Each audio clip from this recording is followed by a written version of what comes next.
Šiandien jums noriu pasiūlyti pasigaminti ypatingą perlinį kuskusą su fantastiškais pusiau džiovintais pomidoriukais, o recepto vinis yra ši tiesiog mega sultinga vištienos krūtinėlė. Niekas neiškeps geriau nei jūs pagal šį receptą. Wow. Gaminam.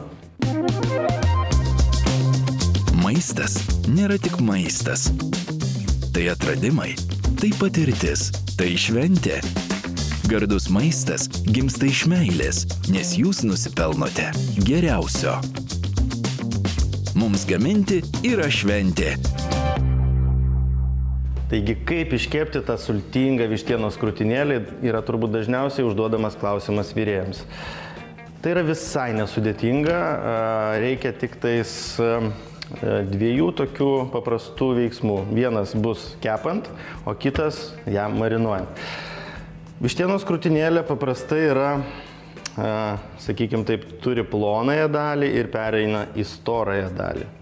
Ir jeigu mes kepam tiesiog, metam į keptuvę, kai šita plonoji dalis jau būna iškepus, storoji dalis dar būna, tik pusiau iškepus.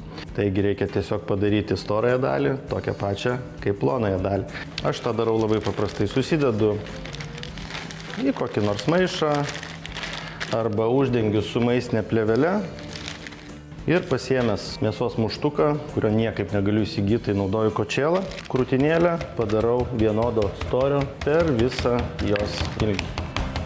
Toks mėsos išmušimo būdas padeda ne tik suploninti mėsą, tačiau ir palieka virtuvę, įrankius bei jūs švarius. Lygus, vienodi, gražus vištienos kepsneliai. O marinatas vištienai, visuomet kuo paprasčiau, tuo yra geriau. Keletas ingredientų. Česnakas, rozmarinas ir citrina. Taigi viską susmulkinu, išspaudžiu sultis, išmaišau ir marinatas paruoštas. Kiek naudojate prieskoninių žolelių ar prieskoninių daržovių marinate priklauso nuo to, kiek laiko marinuosite. Jeigu tai yra trumpas marinavimas, galima naudoti daugiau. Jeigu laikysite šaldytuve per naktį ar dar ilgiau, prieskonių naudokite mažiau.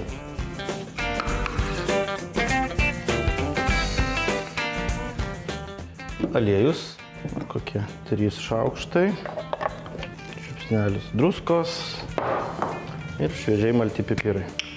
Galite naudoti ir kitokius prieskonius, jeigu labiau mėgstate, tačiau tai yra toksai labai ryškus, aiškus, klasikinis derinys citrina, česnakas, rozmarinas.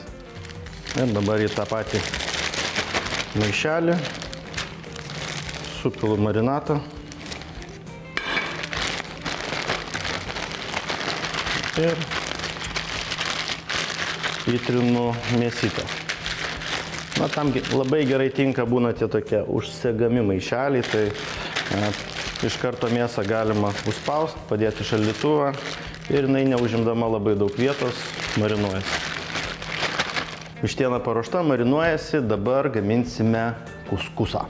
Kuskusas būna, sakykime taip, 2 frakcijų. Būna tas smulkutis, kurį užtenka tik tais užpilti verdančių vandeniu, jisai išbrinksta ir galima valgyti. Ir yra štai toks perlinis kuskusas. Tai yra beveik taip pat gaminamos kvietinės kruopos, kurios galbūt labiau panašios į makaronus. Taigi juos jau reikia virti. Virti kiek ilgiau ir privalumas tas, kad ką jos virdamos į save įsiurbs, tokio bus ir skonio. Labai svarbu prieš pradedant virti kuskusą jį apkepinti.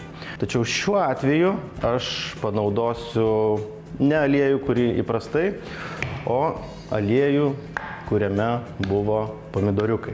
Taigi dažnas klausimas, kur naudoti aliejų, tarkim nusipirkus saulėje džiovintus pomidorus arba šiuo atveju švelniai džiovintus vyšninius pomidoriukus. Iš jo galima daryti majonezą, galima dėti į salotas ir lygiai taip pat gardžiai galima kepti, tarkim, mėsą. Taigi keletą šaukštų aliejaus, kuris jau yra kupinas skonio.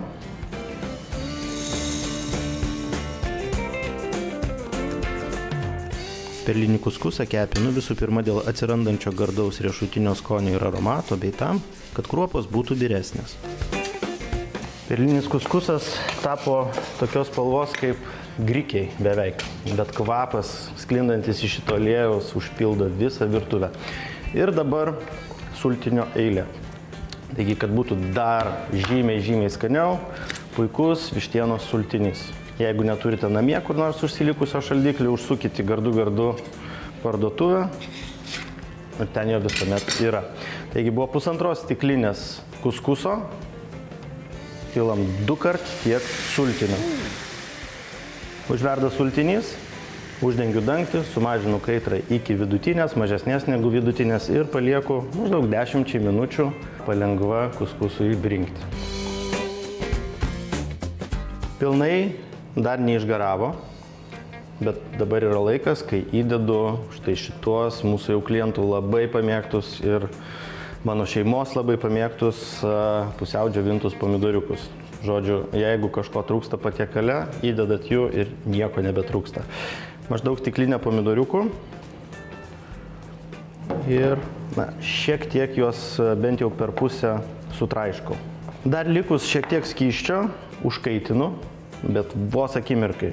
Tik pradeda burbuliuot, uždengiu, nukeliu į šoną ir palieku, kol iškepsi vištieną, maždaug 7-8 minutėm, kad kuskusas baigtų brinkti. Štai, prasidėjo stiprus burbuliavimas, uždengiam, nukeliam ir keptuvę vištieną. Keptuvę įkaitinam labai stipriai. Čia yra vienas iš svarbesnių dalykų. Kepant vištieną, dedame vištienos krūtinėlę.